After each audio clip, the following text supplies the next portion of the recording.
Rebonjour. Emilio, la semaine passée, a dit « Ah, si j'avais pu choisir le passage, je n'aurais pas choisi celui-là. » J'ai pensé la même chose. Mais c'est tellement bon dans la parole de Dieu parce que nous faisons du textuel suivi. Et donc, on est obligé de suivre la parole, n'est-ce pas? Et de parler de tous les thèmes. Et je ne sais pas si vous avez lu 1 Samuel 28, qui est le passage que nous avons aujourd'hui. Ça parle de choses compliquées. Et ça parle notamment de choses qui viennent du mal. Et ça vient d'ésotérisme, ça parle d'occultisme. Et je me sens un peu petit pour parler de cela. Mais par la grâce de Dieu, j'aimerais en parler. Afin que nous puissions découvrir à combien nous avons un privilège immense d'être en Dieu. Et d'avoir justement ceci. Le salaire de l'occultisme est le don de Dieu. Waouh, bienvenue. Bienvenue, vous vous sentez à l'aise? Hein? Mais nous sommes dans un monde où quand même les puissances des ténèbres sont là et présentes. Et nous avons le privilège de représenter la puissance de Dieu qui vit au-dedans de nous. Waouh, merci, vous êtes avec moi, ça fait plaisir. Hein? Voilà, nous sommes dans cette série sur 1 Samuel et certains m'ont dit wow, « c'est quand même long ta série Bertrand, c'est bientôt la fin. Encouragez-vous encore 2 fois. » Puis d'autres m'ont dit « Ah, mais c'est génial parce que pour une fois c'est authentique. On parle dans l'église de violence, on parle de vengeance, on parle de colère, on parle de choses du mal. Waouh, ça c'est la vie. » Vous êtes d'accord ? Et moi, je trouve cette série quand même belle et bonne et j'aime voir la parole de Dieu, ce que Dieu nous enseigne là-dessus. Alors voilà, nous sommes en route et nous ne parlerons pas du tout de David aujourd'hui parce que nous allons nous concentrer uniquement sur Saül. Et justement pour parler un peu d'occultisme et d'ésotérisme, parce que Saül va demander de parler aux morts. C'est un peu étonnant ça, ce passage, vraiment étonnant. Alors voilà, si des gens sont intéressés par tout cela, l'ésotérisme, ils sont surtout intéressés pour 3 objectifs. Le premier, ils sont notés là, c'est révéler des informations sur l'avenir. Il faut savoir si une personne dit vrai ou faux. C'est la première chose qu'ils recherchent. La deuxième chose, c'est une communion spirituelle. On va chercher une communion avec un mort, avec un esprit, un ange. Le but d'établir un lien. Et le troisième objectif qui est derrière, c'est engendrer des événements positifs ou négatifs. Jeter un sort ou faire revenir l'amant qui nous a plaqués, par exemple. On peut entendre parler de ça. C'est un peu les 3 objectifs qui sont là derrière. Et ce matin, on va ouvrir la parole de Dieu notamment sur un passage qui est troublant là-dessus, puisqu'un roi d'Israël va faire appel à une voyance. Un roi du peuple de Dieu va faire appel à une voyante. Et c'est un moment un peu particulier, mais je trouve qu'il est bon quand même d'en parler. Et ce matin, on va voir justement 4 escaliers où notre pauvre roi va descendre dans la mort un petit peu spirituelle. Le premier, ce sera le silence. Dieu ne répond plus. Et je trouve que c'est un thème aussi tellement actuel. Des fois, Dieu ne répond pas. Pourquoi ? Deuxième, la nuit, évidemment, il va rentrer dans un monde des ténèbres. Il va avoir une voix qui va parler. On va s'intéresser, quelle est cette voix qui parle à ce moment-là? Et à la fin, on aura la chute. Puisque vraiment, Saül va tomber de tout son long, on le verra dans le texte. Et ce sera la chute pour ce roi, puisque le lendemain de ce passage-là, et ce sera Philippe qui nous en parlera probablement, eh bien, ce sera le jour de sa mort. C'est charmant, hein? Vous êtes heureux? Alors, restez avec moi, s'il vous plaît, parce qu'à la fin, il y a toujours quelque chose de positif, n'est-ce pas? Alors, si tout à coup vous endormez un peu, réveillez-vous au moins à la fin. OK? Ou bien réfléchissez à ce que vous pouvez mettre dans le petit pot transparent que j'ai mis, vous ai expliqué juste avant. On y va? Vous êtes prêts? Alors, si vous avez vos Bibles, vous pouvez les ouvrir avec moi. Moi, je vais aussi suivre sur l'écran avec vous qui sera là. Et on a parlé justement avec le groupe d'hommes de lire dans la Bible en papier ou sur l'écran. C'est pour ça que je fais une petite, pour messieurs qui étaient là à notre soirée, une petite pique là-dessus. Nous lisons. Samuel était mort, tout Israël l'avait pleuré, on l'avait enterré à Rama dans sa ville. Saül avait supprimé du pays ceux qui invoquaient les esprits et les spirites. C'est un bon début, non? On s'arrête là? Continue un petit bout. Les Philistins se rassemblèrent et vinrent s'installer leur camp à Sunem. Saül rassembla tout Israël et ils établirent leur camp à Gilboa. À la vue du camp des Philistins, Saül fut rempli de peur et son cœur trembla violemment. Il consulta l'Éternel, mais l'Éternel ne lui répondit pas, ni par des rêves, ni par l'Urim, ni par les prophètes. Saül dit alors à ses serviteurs, « Cherchez-moi une femme capable d'invoquer les esprits, et j'irai la consulter. » Ses serviteurs, ils étaient au courant, hein, c'est étonnant, hein, ils savaient, alors que tout le monde était supprimé normalement là-dessus, hein, mais eux ils savaient. Ses serviteurs lui dirent, « À Endor, il y a une femme capable d'invoquer les esprits. » Voilà. Alors nous y sommes, vous avez remarqué qu'au verset 3, il fait appel à un rappel historique comme ça. Samuel est bien mort. Et c'est important quand même de savoir, il est vraiment mort. Hein. Samuel, le prophète, est mort. Et vous l'avez lu avec moi, il a enlevé toutes les personnes qui parlaient aux morts, les spirites, les occultistes, etc., etc. Tout semble bien, mais au fait, vous voyez ici une carte, je pense que vous ne voyez pas grand-chose, je suis désolé, mais je n'ai pas trouvé mieux. Mais Jezreel, c'est là. Gilboa, c'est là, Sunem, c'est là, Endor, c'est là. Et au fait, Saül est un petit peu sous stress, on ne le comprend pas tout à fait. Pourquoi ? Parce qu'au fait, les Philistins ont quand même pris toute cette partie, ce qui est déjà pas mal, hein, et ils veulent prendre ici. Pourquoi là ? Parce qu'ils veulent couper. Je vous fais de la stratégie militaire, ça va ? Vous êtes, mais c'est juste pour que vous compreniez pourquoi. Hein. Et puis, ici, il y a les tribus du Nord, et au fait, s'ils coupent l'aspect là, eh ben, Saül ne peut plus avoir les renforts venus du Nord. Vous voyez un petit peu le stress qu'il y a avec lui. Donc, il se trouve obligé de faire bataille avec les Philistins dans une plaine. Et si vous avez souvent lu dans la parole de Dieu, souvent les batailles sont gagnées parce que le peuple de Dieu est sur la montagne et il descend. Et paraît-il que lorsqu'on a à cheval puis on descend ou à pied, on a plus de force que lorsqu'on monte. Bon, ça paraît assez logique, hein ? D'accord ? Quoique stratégie militaire, je devrais demander plutôt à quelqu'un d'autre, mais bon, bref. Et à ce moment-là, il est obligé d'être sur la plaine et de faire combat contre les Philistins. Et les Philistins ont des armes que lui n'a pas. Ils ont les chars de fer, par exemple, qui sont excellents sur le terrain plat. Donc, il est vraiment très, très, très ennuyé. Et il est à ce moment-là, il ne sait plus trop quoi faire. Et donc, il est en panique. Il est acculé. Il est même précisé qu'il tremble comme une feuille. Vous savez, Saül, qui était plus grand en taille, qui avait les muscles saillants, Saül, eh bien là, il tremble comme une feuille. Il a peur. C'est une frayeur abominable. Il a l'impression que le sol se dérobe sous ses pieds. Il ne sait plus quoi faire. Est-ce que vous avez déjà vécu des peurs comme ça ? Moi, j'ai vécu une fois. Punaise, c'était affreux. Je vous raconte juste l'histoire très courtement. Il y a un moment déjà, Élise était assez petite, maintenant elle a 20 ans, donc vous voyez un petit peu le temps qui a passé. Hein. Et puis, on était à un camp d'évangélisation. C'est pas mal de faire un camp d'évangélisation, n'est-ce pas ? Sud de la France, bord de la mer, soleil couchant. C'est assez idyllique, hein ? Ça fait un peu rêver en ces temps de brouillard. Mais voilà. Et à ce moment-là, on était là tous ensemble, on avait mangé, on préparait notre petit spectacle, on allait aller donner tout cela. Je regarde ma femme, je dis, elle est où Élise ? Elle me regarde, elle dit, elle est où Élise ? Elle est où, Élise ? Et vous commencez à regarder partout. Et là, la panique monte, hein, n'est-ce pas ? Et vous avez vu Élise ? On demande à tout le monde, on cherche partout. Elle n'est pas là.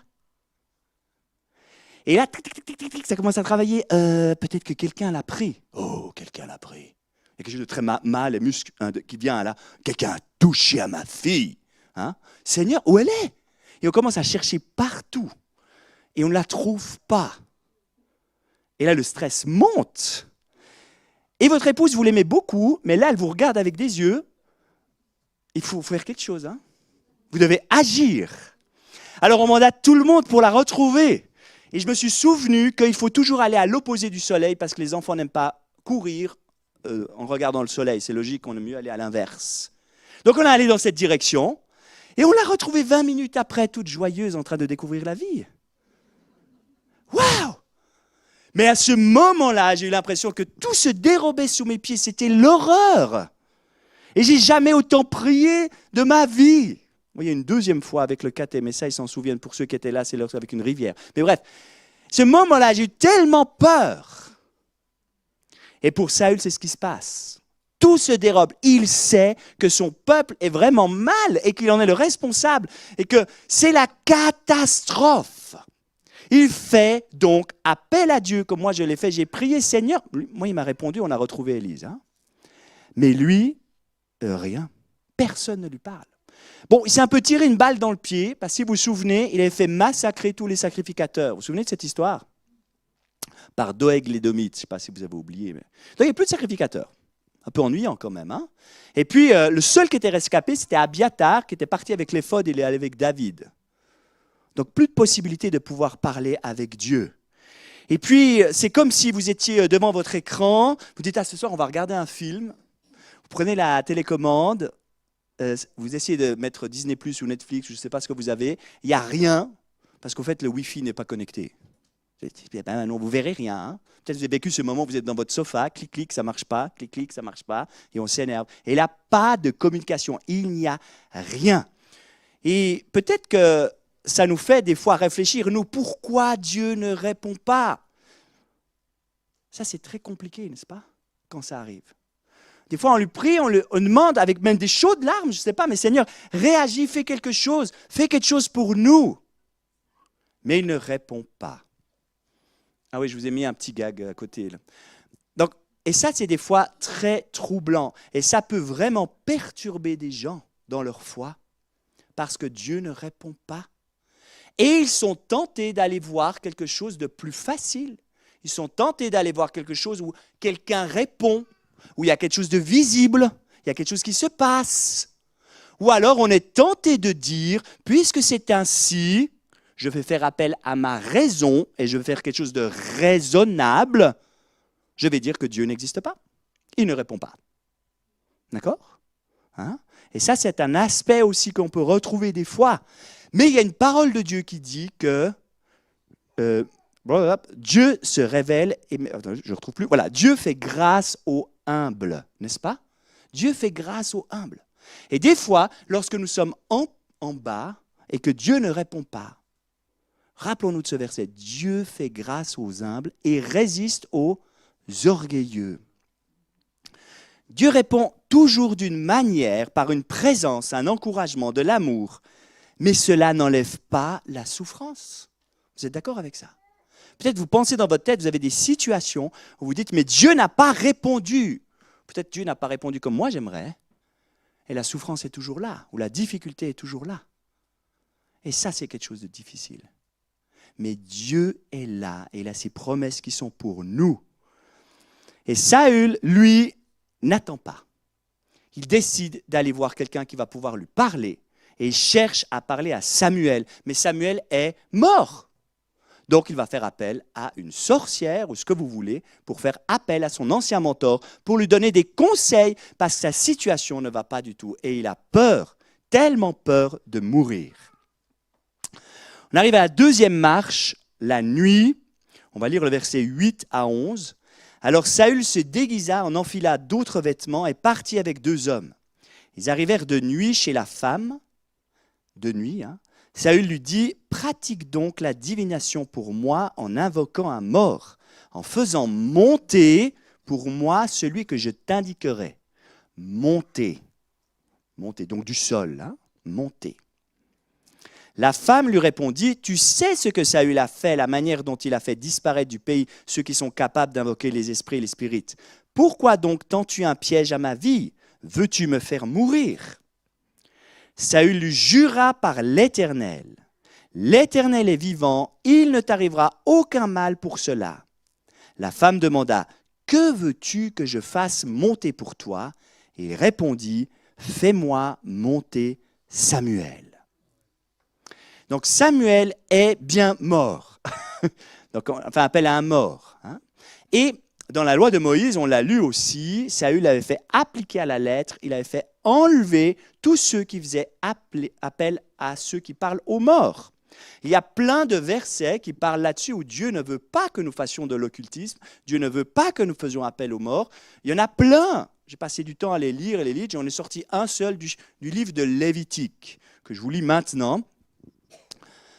Ne vous tournez pas vers les spirites ou vers les médiums, ne les recherchez pas, vous deviendrez impurs à leur contact. Je suis le Seigneur, Yahweh, je suis le Seigneur, votre Dieu.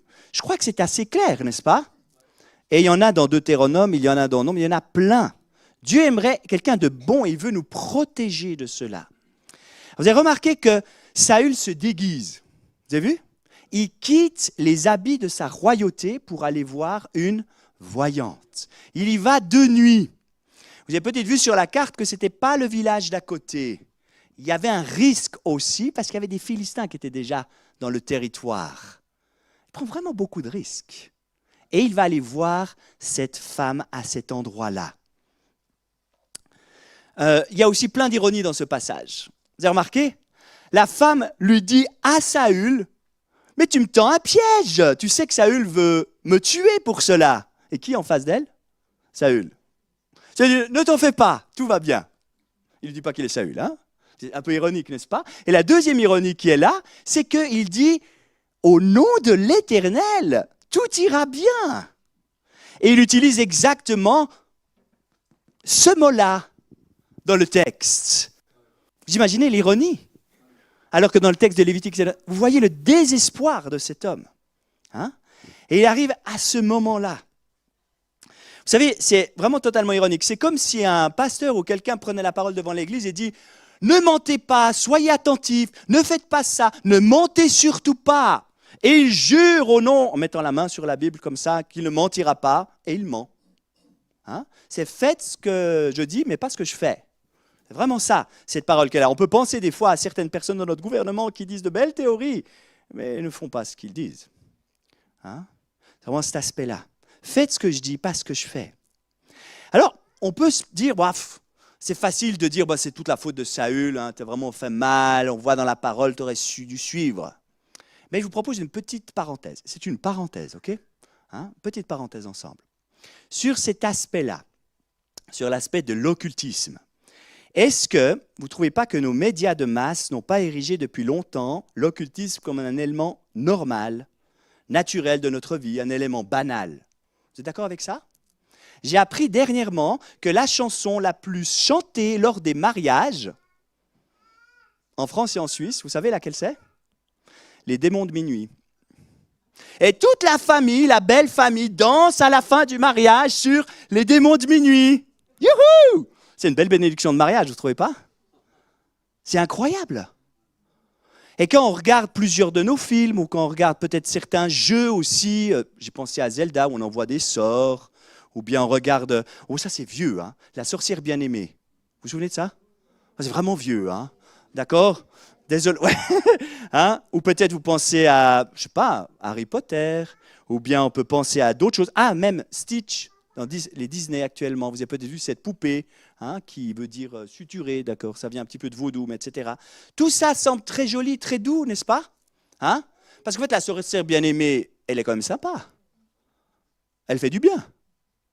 Et hop, hop, hop, on nous donne quelques petits messages comme ceci. Et notre société, je ne dis pas qu'il ne faut pas regarder ces choses, attention, hein, mais que nous soyons attentifs dans notre esprit, dans notre âme, ce qui se passe lorsque nous regardons, écoutons, lisons ces choses.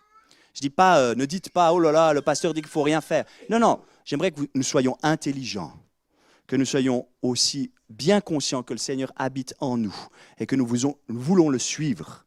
C'est ça, hein? D'accord? Parce que nous vivons dans ce monde. On ne va pas commencer à aller en haut du Suchet puis dire, bon, maintenant on vit en ermite et youpi, plus personne ne va nous toucher. Hein? Ce n'est pas le but, hein?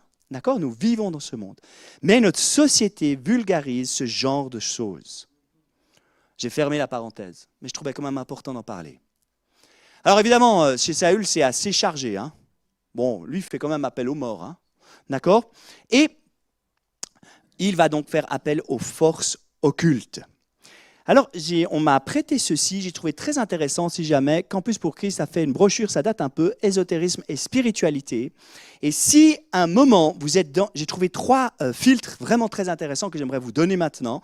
Et si dans votre vie, une fois, vous êtes dans un moment où vous ne vous sentez pas très à l'aise avec ce qui se passe autour de vous, ou le soin qu'on aimerait vous prodiguer, ou quelqu'un qui vous parle, etc., il est bon d'avoir ces 3 filtres quand même pour savoir est-ce que ça vient de quelque chose de bizarre, d'occulte, etc., où c'est bon, c'est clean, je peux y aller. Vous voyez le truc? Alors j'aimerais juste vous donner ces 3 filtres. La première, c'est qu'évidemment, si ça parle de divination, de pendule, de voyance ou de communication avec les esprits des morts, bon là vous savez qu'il ne faut pas. Hein. Deuxième chose, si on vous demande d'être complètement passif et puis de vous laisser complètement vider et remplir par quelque chose, là aussi c'est pas très bon.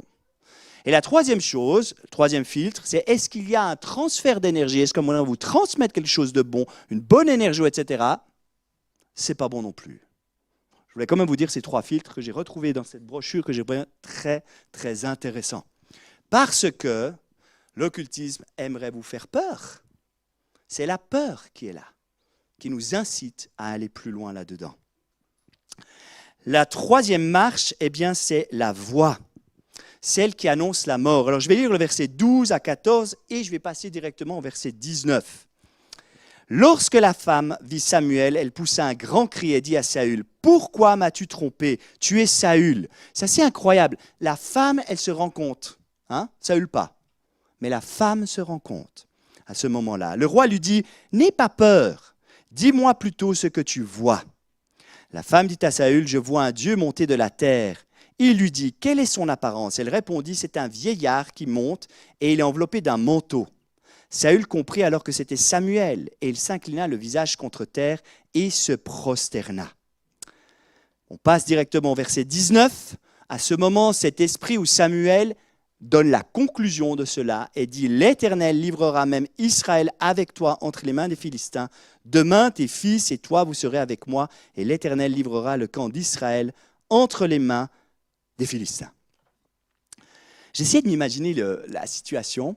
Vous êtes peut-être dans une petite maison, il fait nuit. Il y a une dame qui fait des trucs bizarres, des incantations. Vous voyez, Et à ce moment-là, elle hurle. Vous imaginez l'ambiance? Ah, oh là, il se passe quoi là? C'est assez spécial quand même. Elle hurle. Alors, je me suis dit, est-ce que c'est une charlatane, puis c'est la première fois que ça marche, puis elle est tout étonnée que ça marche? Ah! Oh punaise, ça fonctionne. Je ne pense pas, parce qu'elle était connue pour ça, mais elle est en tout cas étonnée, parce qu'il y a vraiment quelque chose de plus grand dans ce qu'elle a l'habitude qui est en train de se passer. Et elle hurle. Elle hurle aussi de peur, parce qu'elle se dit, punaise, c'est Saül et il va me zigouiller à la fin. Donc elle a peur pour sa vie également, à ce moment-là. Mais Saül la rassure et il est convaincu que c'est Samuel. Moi, je trouve c'est étonnant. Elle donne que 2 éléments de Samuel. Elle lui dit, c'est un vieillard, et il porte un manteau. Oh, c'est Samuel. Attendez, un vieillard et porte un manteau, il y en a plein, D'accord? Ah ben, c'est Samuel. Il est tellement désespéré, il voit Samuel. Et des fois, on a un peu voit rien, quand on est pris dans l'émotionnel, etc. Et puis, c'est Samuel. Et ce qui est assez étonnant, vieillard, bon, on était vieux quand il est mort, d'accord, tout le monde, quand on décède, normalement, on est vieux. Et puis, manteau, pourquoi? Parce que, vous vous souvenez, dans cette histoire, Saül avait essayé de rattraper Samuel parce qu'il avait fait une faute et le manteau s'était déchiré. Et Samuel lui avait dit, c'est ainsi que le royaume sera déchiré de toi, sera ôté de toi, tu ne seras, et ta descendance ne serait pas les rois sur le royaume d'Israël. Donc, il pense que c'est Samuel à ce moment-là. Mais alors, qui c'est qui apparaît? Quel est l'esprit qui vient? Est-ce que c'est Samuel, vraiment? Ou c'est autre chose? Alors la parole de Dieu, dans Ecclésiaste 9, versets 5 à 6, mentionne bien que les morts ne peuvent pas en rentrer en communication avec les vivants. Il n'y a pas de contact entre les morts et les vivants. Dans les psaumes, on retrouve ça aussi au séjour. Psaume 115, verset 117, au séjour des morts, personne ne parle, personne ne peut rentrer en communication avec les vivants. Donc ça semble bien clairement qu'il n'y a pas de contact. Et ça, c'est important aussi. Si quelqu'un vous dit « Ah, mais il me semble que ma grand-maman… » Non, il n'y a pas de contact avec les morts. Une fois qu'on est mort, on est mort. On est vivant, on est vivant. C'est au moins assez simple, mort, vivant. Il n'y a pas de contact entre les deux. C'est là où l'ennemi se plaît à faire croire qu'il y a quelqu'un. OK ? Mais alors, c'est qui? C'est quel esprit qui vient? Est-ce que c'est une exception et c'est vraiment Samuel? Est-ce que c'est un démon qui vient et qui parle, mais il semble quand même assez bien renseigné? On ne sait pas vraiment. Et j'ai vraiment recherché et j'ai trouvé que Origène, c'est très vieux, c'est père de l'Église, Alexandrie en Égypte, disait c'est Samuel. Et puis un autre peut-être un peu plus récent, Jean Calvin, qui était à Genève, dit non, non, non, c'est un démon. Et si vous êtes sur Internet, j'ai trouvé autant que des gens étaient persuadés de l'un et d'autres persuadés de l'autre. Ça m'a rappelé quelque chose d'important.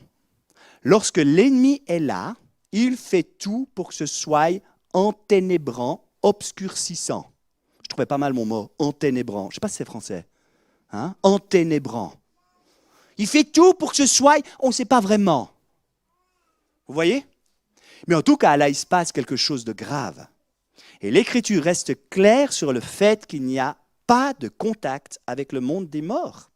Et il est formellement interdit à un croyant de consulter les morts de quelque façon que ce soit, de quel moyen il soit. Samuel voulait être rassuré. Est-ce qu'il était rassuré? Catastrophe. Il lui dit qu'il va mourir, ses fils vont mourir, que son peuple va se faire avoir, que ça va être la fin.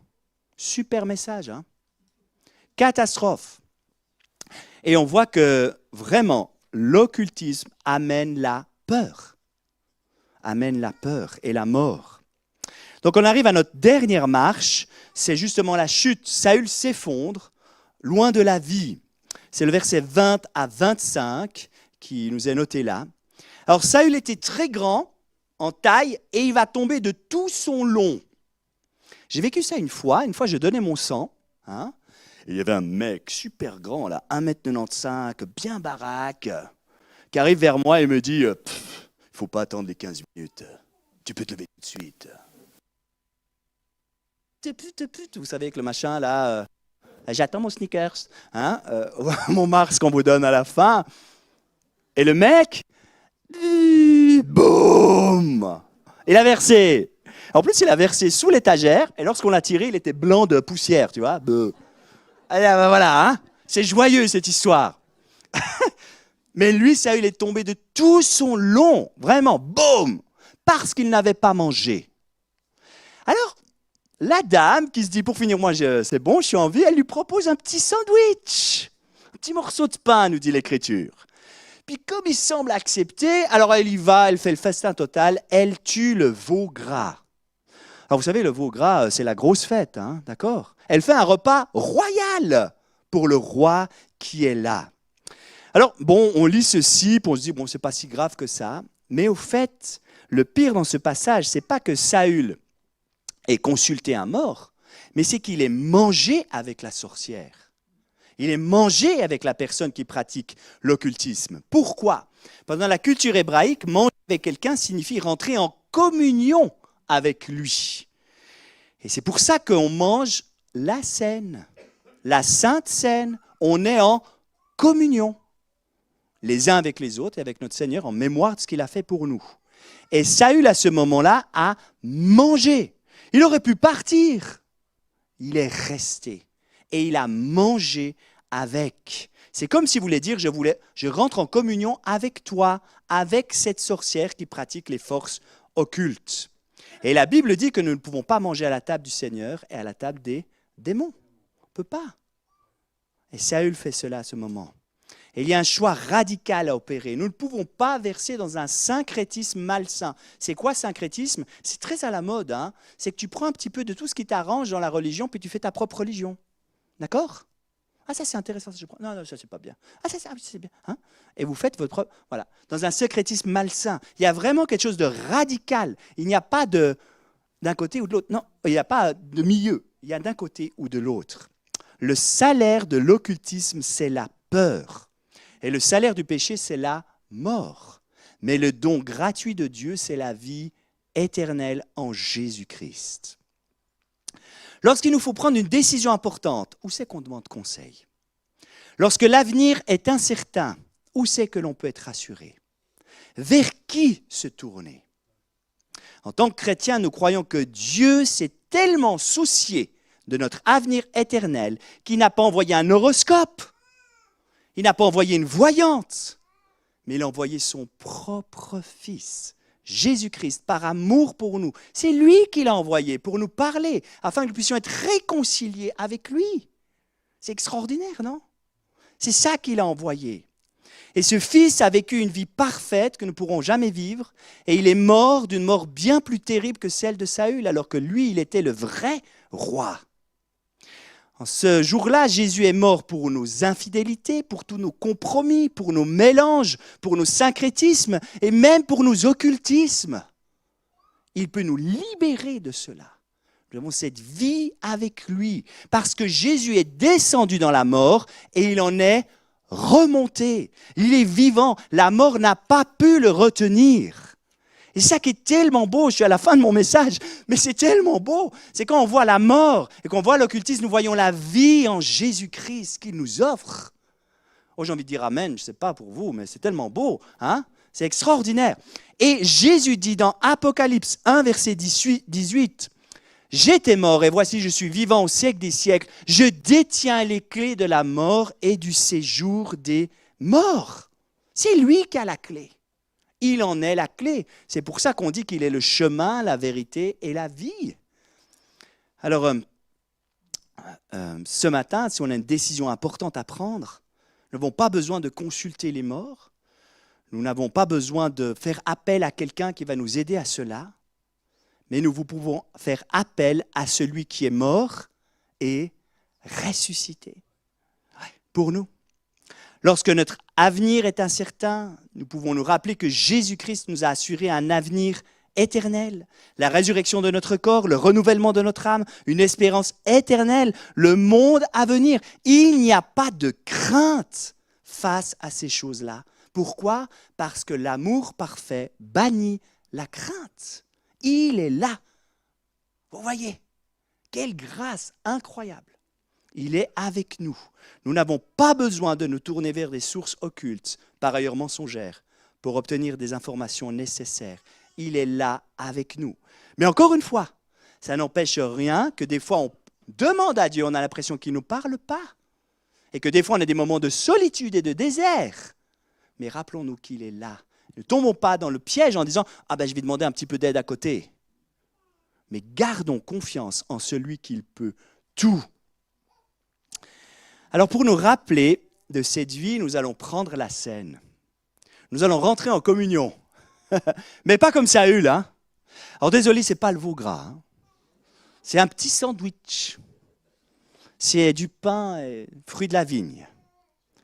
Mais ce petit sandwich est quand même magnifique parce qu'il nous montre que nous sommes avec le Seigneur.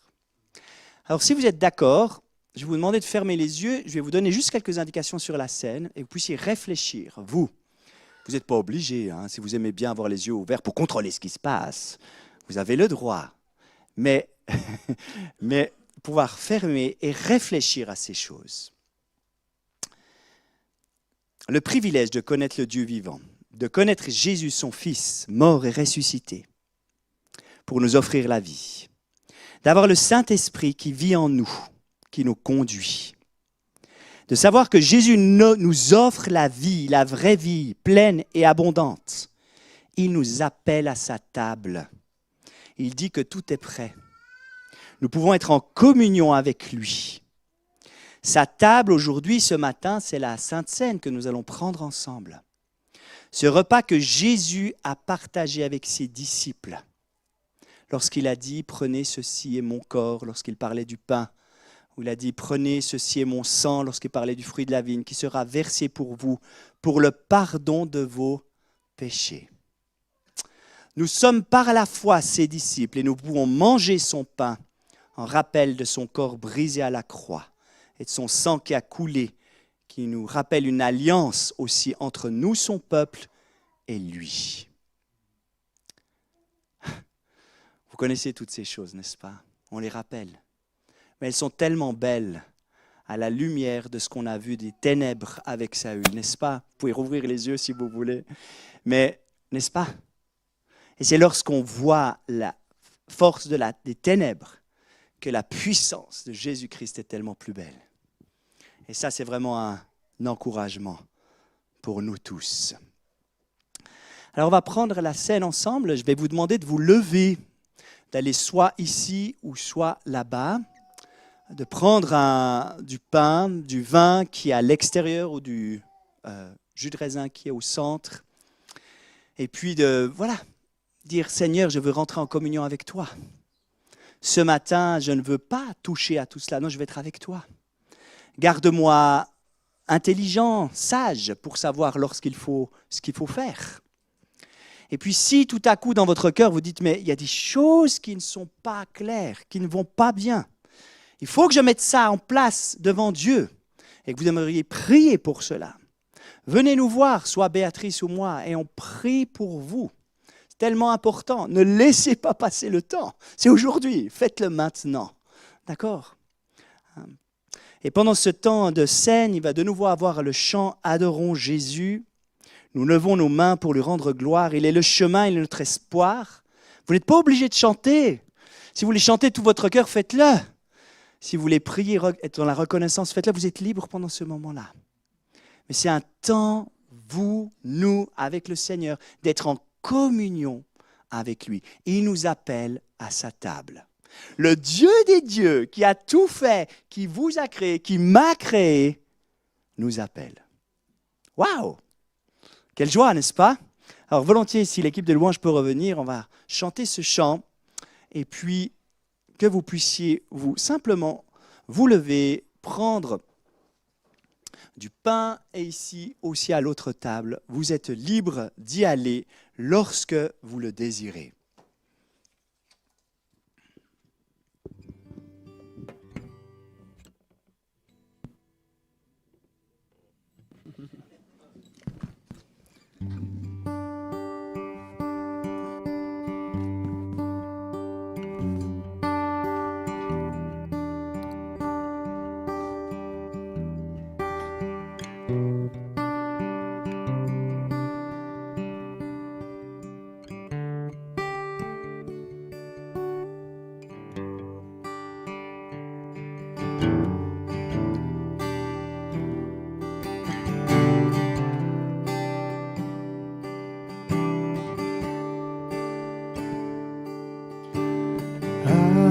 Adorons Jésus, prosternons nos cœurs, inclinons nos vies.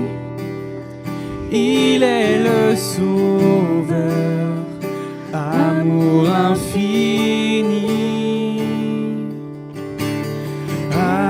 Adorons Jésus, nous levons nos mains pour lui rendre gloire. Il est le chemin, il est notre espoir. Oh, adorons Jésus, prosternons nos cœurs, inclinons nos vies. Il est le Sauveur, amour infini. Adorons Jésus, nous levons nos mains pour lui rendre gloire. Il est le chemin, il est notre espoir. Oh, magnifique est le Seigneur, magnifique est le Seigneur, magnifique est le Seigneur. Tu es digne de louange.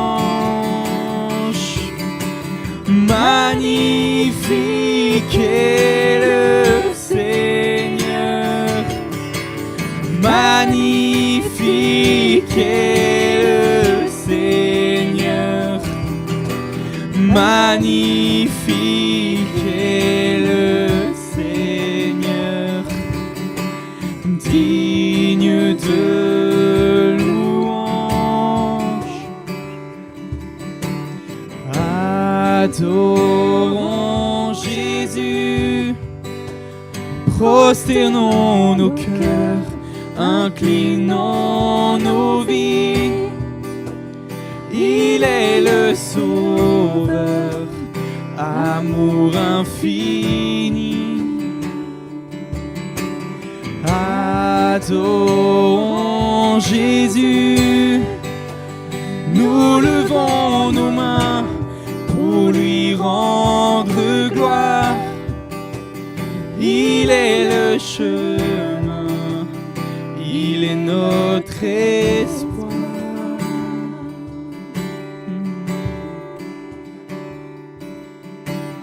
Magnifique est le Seigneur, magnifique est Seigneur. Magnifique est le Seigneur. Oh, tu es digne de louange, nous t'adorons.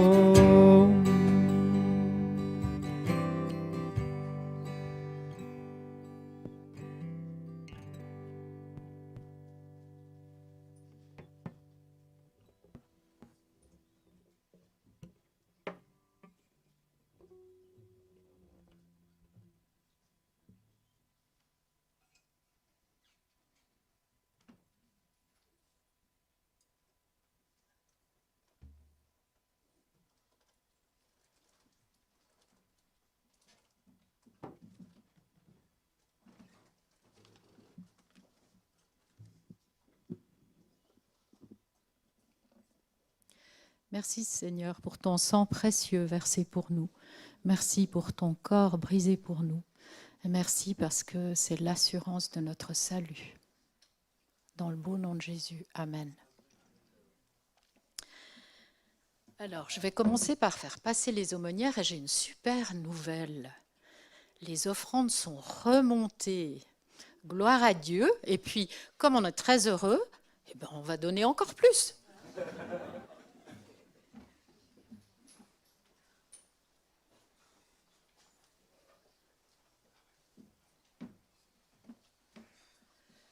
Merci beaucoup de votre générosité.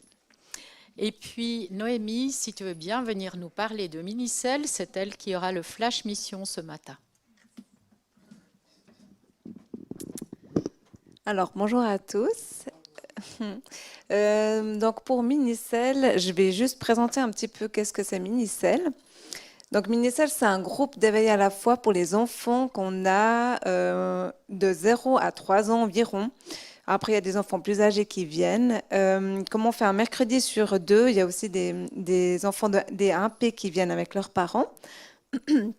Et donc, c'est des mamans principalement, mais il y a aussi des papas, des grands-parents qui viennent aussi pour simplement vivre ce moment de Minicelle. Et puis, donc, actuellement, on a environ 12 adultes. Donc, il y a des personnes plus ou moins actives, enfin, celles qui viennent régulièrement. Je dis celles en général, mais il y a aussi des hommes. Mais je vais parler en elles souvent, puisqu'il y a plus de mamans. Et donc, il y a environ 12 adultes, des personnes qui viennent régulièrement, et d'autres qui viennent en visite, d'autres qui viennent de temps en temps. Et il y a environ 15 enfants, qui sont actuellement dans le groupe. Donc, qu'est-ce que je voulais vous dire d'autre aussi? Donc, on vient dans les locaux de l'église, on va juste à côté à la cafétéria. Et puis, donc, on prend aussi, il y a beaucoup de personnes qui viennent, qui sont hors de l'église. Donc, des personnes qui sont soit sur Yverdon, soit ailleurs. Et il y a aussi des fois des personnes qui viennent en juste une fois voir, mais d'autres personnes qui viennent aussi depuis le début. Donc, c'est vraiment un groupe qui est assez actif. C'est des mamans en général qui viennent, mais qui sont des mamans très impliquées, qui viennent aussi, qui font soit le goûter, soit l'animation. Et puis, donc, il y a un tournus. Et il y a vraiment de l'implication de toutes les mamans. Donc, ça, c'est super. C'est un sujet de reconnaissance, d'ailleurs. Et puis, il y a aussi une super ambiance. Il y a beaucoup de partage. C'est une bénédiction autant pour les enfants que pour les mamans. Donc, les enfants jouent ensemble. Ils tissent aussi des liens d'amitié entre eux. Et ça, c'est vraiment un très beau cadeau. Et pour les mamans aussi. Donc, on parle des sujets aussi, des difficultés qu'il y a des fois dans l'éducation ou dans les moments qu'on a de vie qui sont plus difficiles. Donc, ça, c'est vraiment un beau lieu de rencontre que Dieu nous a donné au sein de l'Église.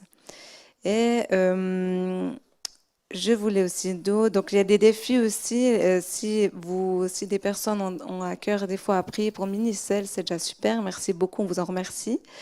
Et aussi, il y a les sujets que vous pouvez peut-être mettre dans votre prière, c'est les défis que les parents ont face aux défis de l'éducation ou les maladies. Des fois, il y a aussi des enfants qui sont malades régulièrement. On peut prier pour être encouragés aussi dans ces moments-là. Et puis, Et puis dans la foi aussi, que ces enfants ils puissent être touchés par Dieu, qu'il y ait des petites graines plantées, comme on dit, mais que ça puisse pousser, parce que Dieu a vraiment à cœur ce groupe et il veut vraiment donner de l'espérance à ces enfants qui seront un jour des adultes. Donc si vous pouvez prier pour les enfants, ce serait vraiment un super cadeau, et pour les personnes qui les entourent et les accompagnent. Et voilà, sinon, qu'est-ce que je voulais vous dire? Oui, il y a une petite annonce à faire par rapport à Minicelle. Donc, on aura le Minicelle le 26 novembre. C'est juste, hein, Bertrand? Oui, 26 novembre. Donc, c'est dans un mois? Non, c'est dans 3 semaines. Ouais, c'est dans bientôt. Donc, à ce moment-là, le 26 novembre, il y aura un stand. C'est un Minicelle un peu spécial. C'est les Jardins du Livre de Morges qui vont venir faire un stand ici dans la salle. Et donc, il y aura principalement des livres pour les enfants. Si vous avez des demandes, si vous avez vous-même des envies ou autres, des commandes à faire, faites-le sans autre. Vous pouvez demander à Karine, qui n'est pas là en ce moment, elle est en haut, mais approchez-vous d'elle, faites-lui la commande. Et le 26 novembre, il est probable que vos désirs soient arrivés au stand ici à l'église. Sinon, Karine m'a dit aussi que les horaires, c'était de 10h15 à 10h45, si jamais. Aussi. Donc, les personnes qui veulent venir après Minicelle sont les bienvenues pour venir à ce stand. Et puis sinon... je crois que j'ai tout dit. Ah oui, non, il y aura aussi des cartes de Noël, des calendriers et aussi des livres pour enfants. Donc, si vous avez un intérêt quelconque, soit adressez-vous à Karine, soit soyez les bienvenus à Minicelle à 10h15 le mercredi 26 novembre. Voilà, merci de votre attention. Karine Martin, merci. Merci beaucoup Noémie. Si tu es d'accord, on joindra la prière pour Minicelle aux autres sujets de prière tout à l'heure. Maintenant, j'aimerais demander à Madeleine de venir pour parler de l'AG. Bonjour. Aujourd'hui, j'ai vu que la plupart des membres sont présents, donc ça tombe très bien que je fasse cette annonce aujourd'hui. Vous avez reçu les bulletins de vote pour l'élection de Thibaut en tant que pasteur stagiaire. Et j'aimerais dire quelques mots là-dessus, parce que dans la convocation, vous avez aussi reçu le budget qu'on prévoit pour l'année prochaine. Et vous vous dites peut-être qu'au vu du budget, c'est en pas de foi d'engager Thibaut, et c'est en pas de foi. Et c'est ça dont j'aimerais parler maintenant. C'est effectivement en pas de foi. Alors, on peut se dire, oui, c'est une foi quand même limitée, en sachant d'un côté qu'on a des réserves financières pour supporter ça, et de l'autre côté qu'en plus, comme vous avez vu, la Fondation est prête à nous aider à hauteur de 50% en cas de souci. Donc la foi, c'est facile de l'avoir. Mais j'aimerais vous demander d'avoir vraiment la foi. Le budget, c'est des chiffres qui sont basés sur ce qui s'est passé cette année-là, 2025. Mais on veut avoir la foi que 2026 sera différent, qu'on aura peut-être plus de personnes dans l'église, qu'il y aura plus de dons et qu'on n'aura pas besoin de demander de l'aide ou d'aller chercher dans les fonds pour payer le salaire de Thibaut, si tu es engagé, ce que j'espère. Alors concrètement, qu'est-ce que ça veut dire avoir la foi pour ça? Moi, tout à l'heure, je vais mettre mon bulletin dans l'urne. Sans surprise, je vais voter oui. Mais en le mettant, pour avoir la foi, je ne vais pas me dire « j'ai la foi que les autres personnes vont donner ». Je vais me dire « j'ai la foi que je vais être béni, que je vais pouvoir donner, que je vais même pouvoir donner avant d'être béni par peut-être plus de revenus financiers, mais que je vais pouvoir faire plus ». Alors que chacun vote selon son cœur et avec la foi que vous allez recevoir de Dieu aussi. Et j'aimerais préciser aussi qu'il nous faut la foi à nous, mais à Thibaut aussi. Parce que vous avez vu, ce n'est pas un très grand salaire, 700 francs par mois brut, si je ne me trompe pas, ce n'est pas énorme. Quand moi j'étais à l'école biblique, j'avais besoin de 1000 francs par mois pour l'école biblique, pour me loger, pour manger, les transports et tout. Et c'était il y a 15 ans. Voilà.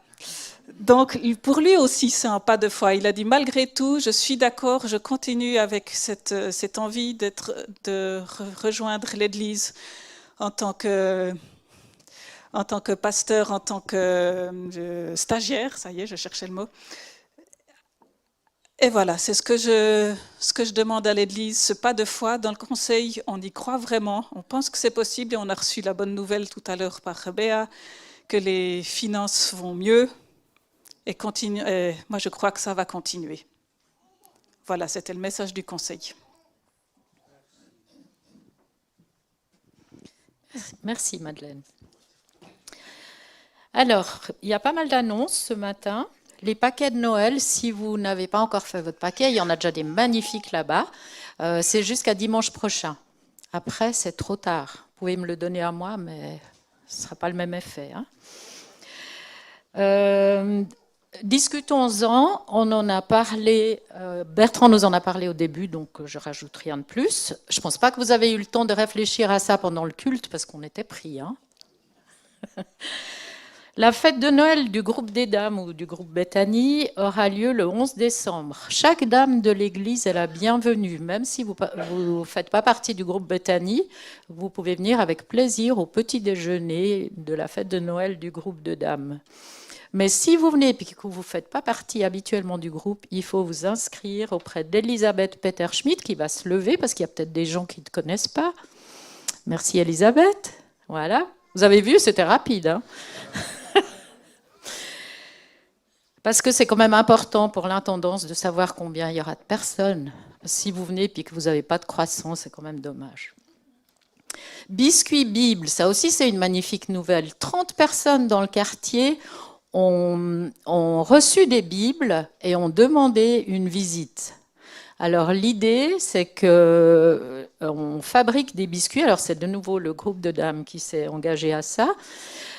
Qu'elle fasse on fasse des sachets de biscuits et que 6 à 8 personnes s'engagent auprès de Bertrand pour aller distribuer ces biscuits dans les familles.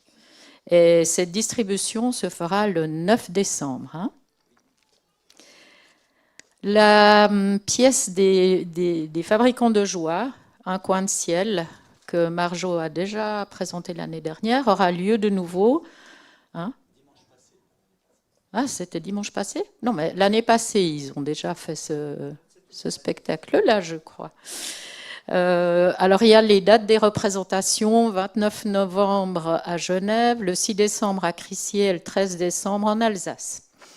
Ça fait loin, hein? Mais bon, c'est l'occasion d'aller faire la route du vin.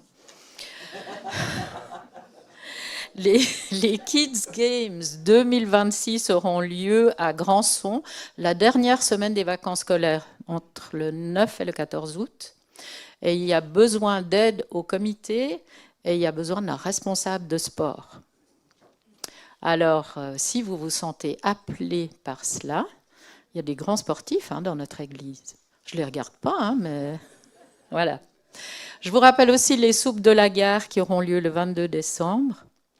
Il faut vous adresser à Christine Rochat si vous voulez participer à la fabrication de la soupe ou autre.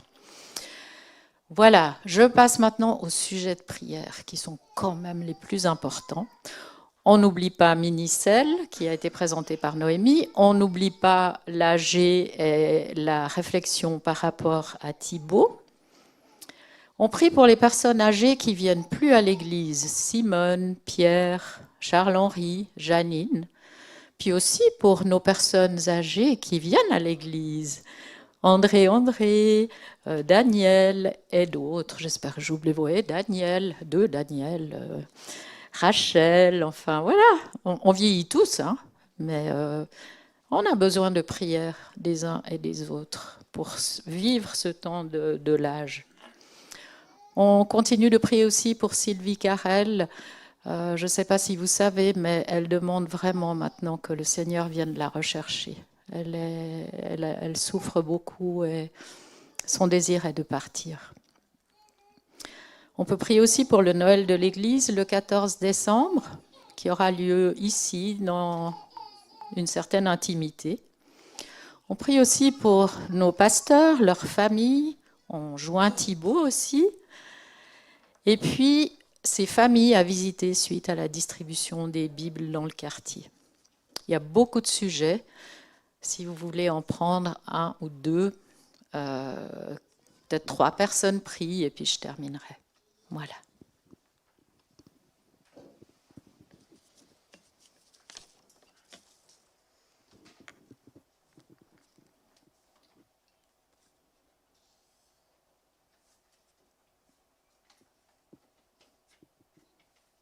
Merci Seigneur d'avoir des personnes plus âgées qui sont dans notre Église, qui sont des exemples pour nous.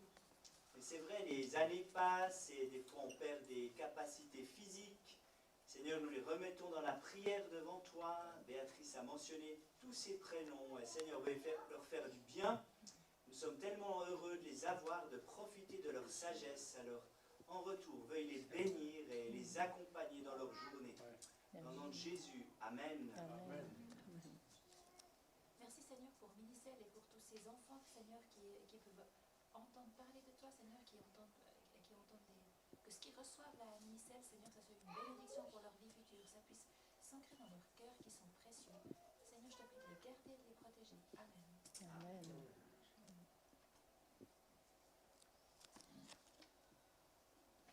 Seigneur, nous avons chanté et entendu tu es le chemin de la vérité, la vie, nous le croyons. Et nous sommes privilégiés de te connaître. Nous te prions maintenant pour ces familles qui ont reçu une Bible dans le quartier. Que ce soit une occasion lors de ces visites de parler de toi, peut-être, et puis surtout que tu les attires à toi pour qu'eux aussi puissent avoir la vie en toi. Amen.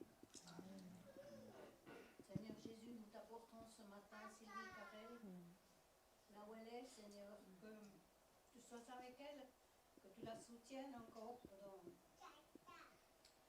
pendant le temps que tu lui accordes. Seigneur, merci de la soutenir vraiment, de l'accompagner, de l'aider. Pour la gloire de ton nom. Amen. Amen. Seigneur, on veut te prier aussi pour sa famille. Tu vois que c'est un chemin douloureux qu'ils sont en train de traverser les uns et les autres. Merci de les porter, de les bénir, qu'ils ressentent tous précieusement ta présence dans leur cœur, Seigneur.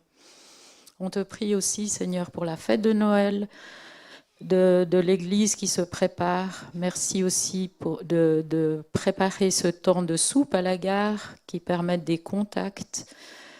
Et on te prie aussi pour nos pasteurs, leurs familles, aussi pour cette décision à prendre par rapport à Thibaut. Seigneur, que ta volonté se fasse pour lui, pour nous.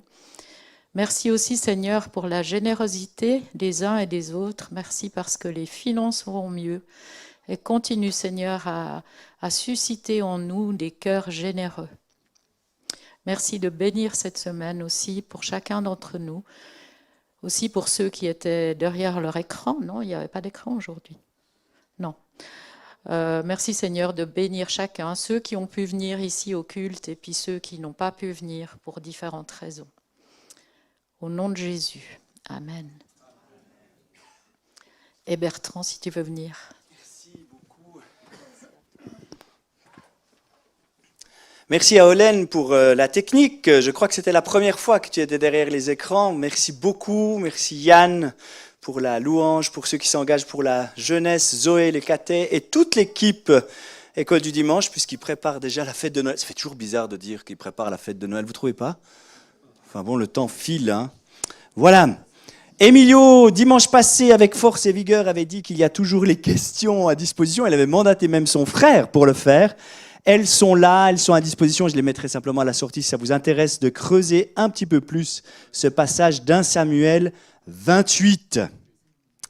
J'aimerais que vous leviez, s'il vous plaît.